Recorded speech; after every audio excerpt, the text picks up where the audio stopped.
Mga katrops, welcome back ulit sa aking channel, Sports React PH. At ngayon nga ay pag-uusapan natin ang balitang nag-react na nga po sina Luka Doncic at LeBron James sa injury ni Kyrie Irving.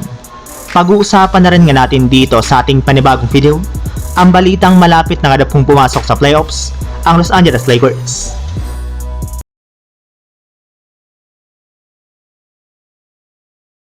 Matapos nga po mga katrops na magtamo ng injury si Kyrie Irving sa kanyang tuhod sa pagkatalo ng Dallas Mavericks kahapon laban sa Kings, ay marami na nga po mga fans at NBA players ang nagpaabot ng panalangin dito, kagaya na lang ng kanyang mga dating teammates na sina Luka Doncic at LeBron James ng Los Angeles Lakers.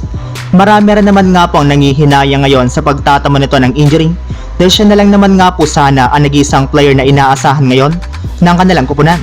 Bukod rin nga po dyan mga katrops, nag-trending rin naman nga po ang kanyang pangalan sa social media sa dami ng mga fans ang bumilib sa ginawa nito matapos nga po niyang pilitin pa na maipasok ang kanyang dalawang free throw kahit nagtamo pa lang siya ng injury sa tuhod. Ikinumpara pa nga po ito sa nangyari noon kay Kobe Bryant at maging kay Klay Thompson kung saan penarsar naman nga po nito na gumawa ng free throws matapos ito na magkaroon ng season-ending injury. Pinatunayan nga daw po talaga ni Kyrie Irving na siya ang isa sa mga disipulo ni Kobe Bryant na nagdadala ng kanyang Mamba mentality sa NBA.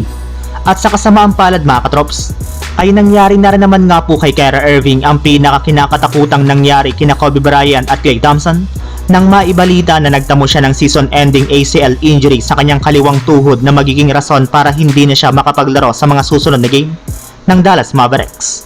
Samantala, pumunta naman tayo sa ating sunod na pag-uusapan sa balitang malapit na nga pong pumasok sa playoffs ang Los Angeles Lakers.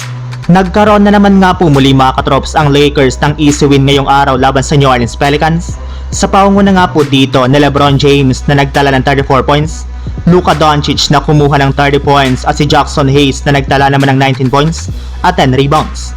At dahil nga po sa kanilang pagkapanalo ay umangat na nga po sa 39 wins at 12 losses ang kanilang kasalukuyang record sa standings bilang ika-second seed sa West, kung saan lumamang na nga po sila ng 0.5 games sa ika-top 3 na Denver Nuggets.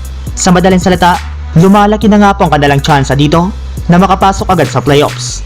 Kasabayan naman nga po ng kanilang pagkapanalo ay mismong si Coach JJ Redick na nga po nagsabi na nagsisimula pa lang naman nga po ang Lakers na makuha ang kanilang group at rhythm kasama si Luka Doncic. Pinuri rin naman nga po nito ang lahat ng kanyang mga players sa pagpasok ng kanilang mga binibitawang 3-pointer at sa kanilang depensa sa mga ginagawa nitong mga hustle plays sa loob ng court. So yun lang mga katrops, ang handog kong story ngayong araw. Sana nag-enjoy kayo, please like and subscribe my YouTube channel, Sports React PH, para sa iba pang story at update patungkol sa NBA. Kita-kits muli sa ating susunod na video.